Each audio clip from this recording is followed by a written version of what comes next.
Hello viewers, সবাইকে take to পয়েন্টে স্বাগতম। ইতিমধ্যে আমরা ইফ ইলস স্টেটমেন্ট এবং সুইচ স্টেটমেন্ট সম্পর্কে আমাদের ধারণা ক্লিয়ার করেছি। আমরা দেখেছি যে ইফ ইলস কিভাবে কাজ করে এবং সুইচ স্টেটমেন্ট কিভাবে কাজ করে, এবং আমরা কিছু প্রবলেমও সলভ করেছি। এই দুটি স্টেটমেন্টই কন্ডিশনাল কন্ট্রোল স্টেটমেন্ট নামে পরিচিত, যা আমরা ডিসিশন মেকিং এর ক্ষেত্রে ইউজ করে থাকি। আজকে আমরা এই দুটি স্টেটমেন্টের মধ্যে পার্থক্যগুলো কি তা আমরা কিছু এক্সাম্পলের মাধ্যমে বোঝার চেষ্টা করব এবং এই কনসেপ্টগুলো ক্লিয়ার করার চেষ্টা করব।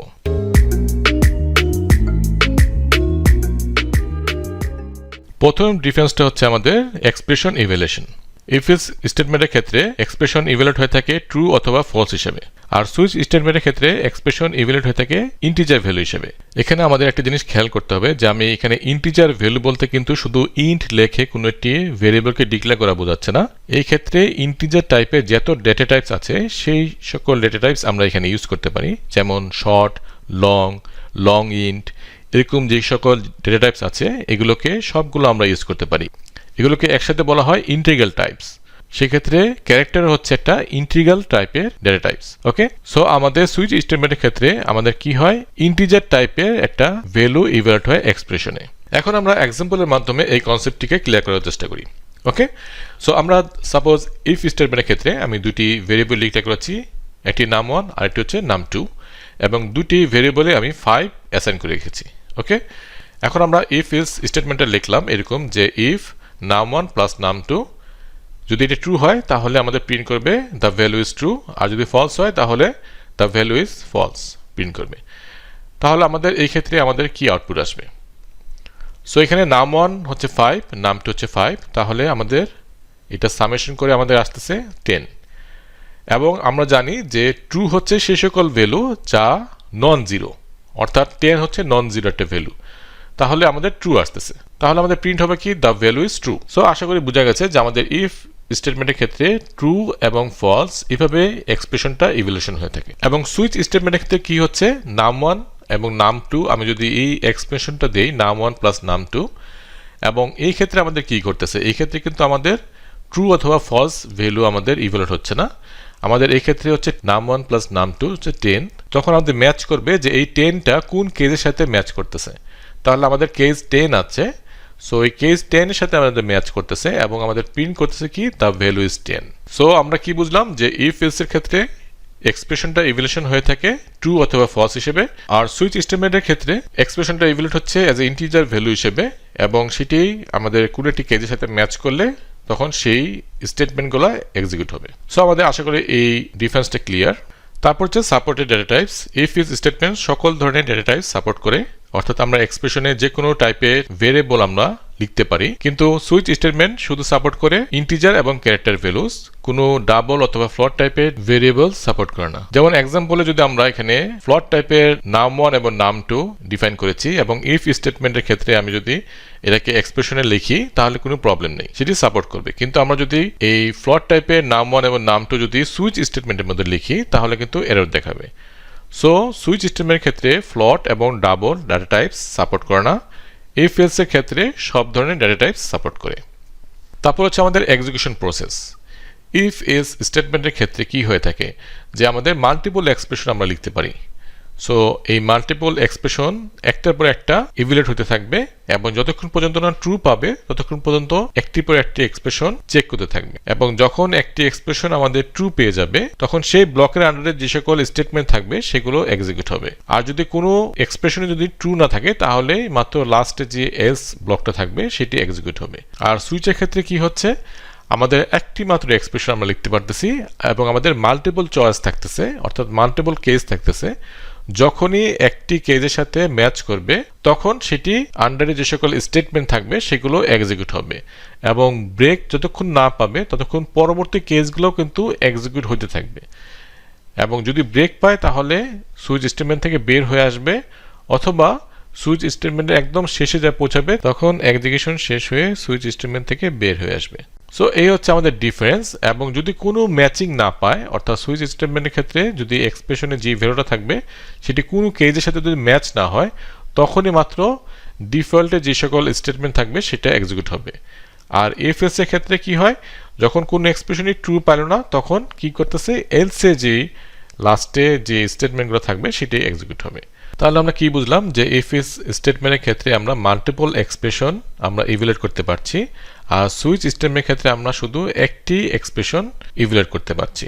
এবং ইফ এর ক্ষেত্রে যে এক্সপ্রেশনটা ট্রু হবে শুধু সেই ব্লকটাই আমরা এক্সিকিউট করতে পারতেছি, আর সুইচের ক্ষেত্রে আমাদের যে কেসটা ম্যাচ করবে সেই কেসটা সহ অন্য কেজেও আমরা ইভ্যালুয়েট করতে পারতেছি যদি আমরা মাঝখানে ব্রেক না দিই।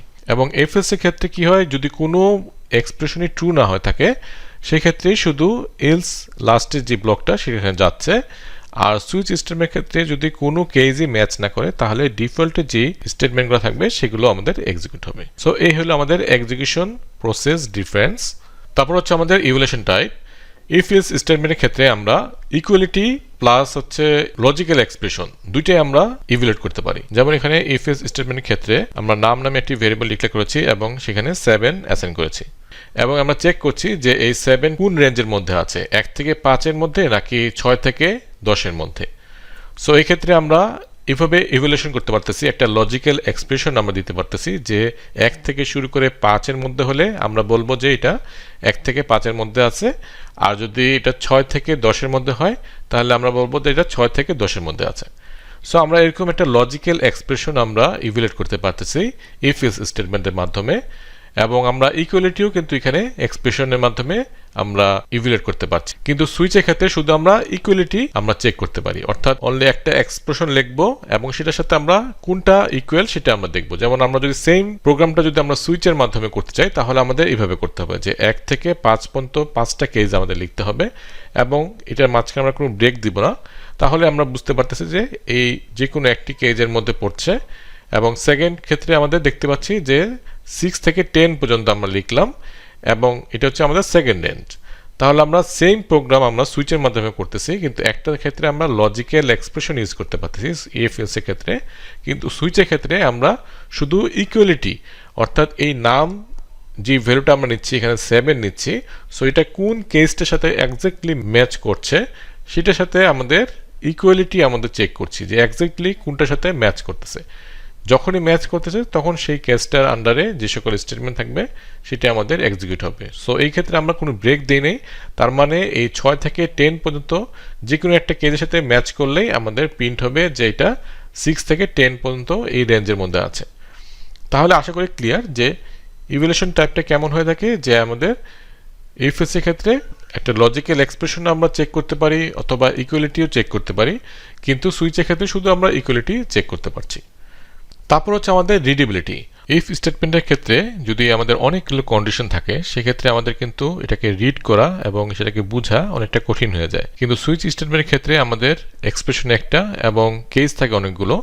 সো এই কেসগুলো কনস্ট্যান্ট ভ্যালুতে আমরা করে থাকি, সো আমাদের বোঝাটাও সহজ হয় এবং এটাকে রিড করাটাও অনেকটা সহজ হয়ে থাকে। যেমন আমরা এই এক্সাম্পলটা যদি দেখি, যে আমরা আগের ভিডিওতে দেখেছিলাম যে আমরা কোনো একটি অ্যালফাবেট ভাওয়েল না কনসোনেন্ট সেটা আমরা চেক করেছিলাম, সেটা যদি আমরা ইফ স্টেটমেন্টের মধ্যে করি তাহলে আমাদের এরকম একটা কন্ডিশন লিখতে হবে যে অনেকগুলো প্রত্যেকটি অ্যালফাবেটের জন্য আমাদের আলাদা করে কন্ডিশন লিখতে হচ্ছে। সেই ক্ষেত্রে আমাদের কিন্তু ইফ স্টেটমেন্টটা অনেকটা কমপ্লিকেটেড হয়ে যাচ্ছে এবং বোঝাটাও অনেকটা কঠিন হয়ে যাচ্ছে।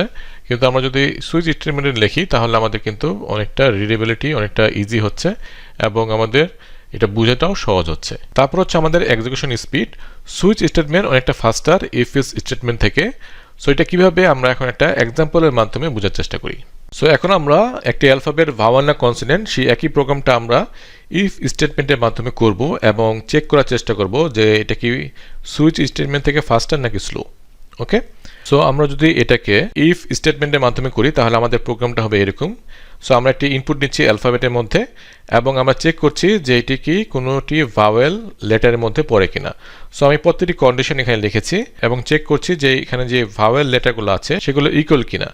যদি ইকুয়াল হয় তাহলে আমাদের প্রিন্ট করছে এটা ক্যারেক্টারটা হচ্ছে ভাওয়েল, আর যদি এই কোনো কন্ডিশনে যদি না ম্যাচ করে তাহলে আমাদেরকে প্রিন্ট করে দেখাবে যে এই ক্যারেক্টারটা আমরা যেটা নিয়েছি সেটা হচ্ছে একটা কনসোনেন্ট।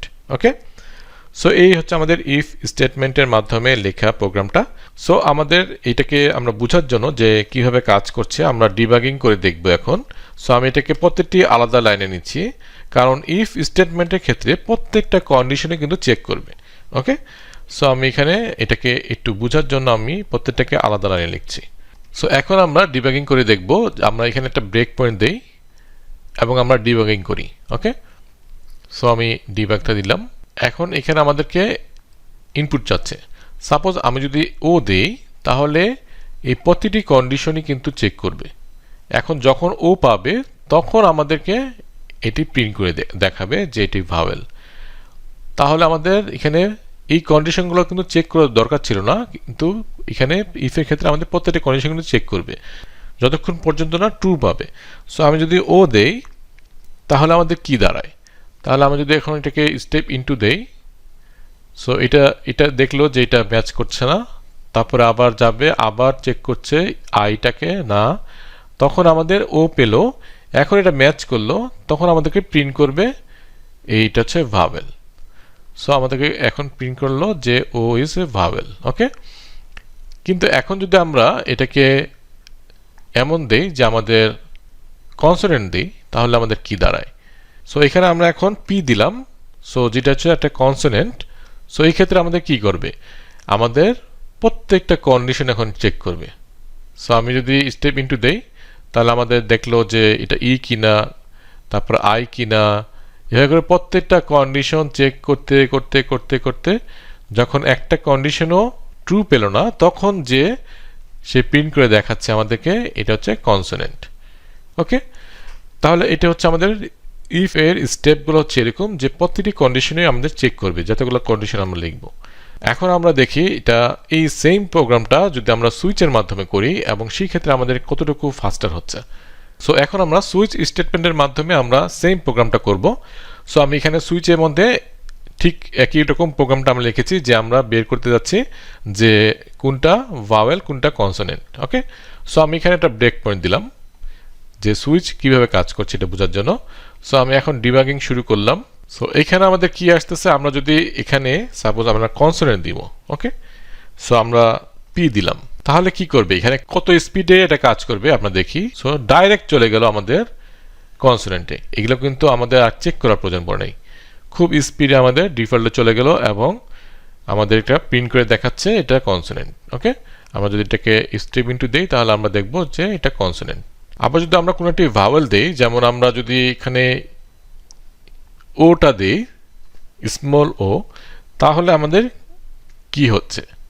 সো আমাদের এখানে ডিবাগিং শুরু হলো। এখন আমরা যদি স্টেপ ইনটু দেই তাহলে সাথে সাথে আমাদেরকে দেখাচ্ছে এটা হচ্ছে ভাওয়েল।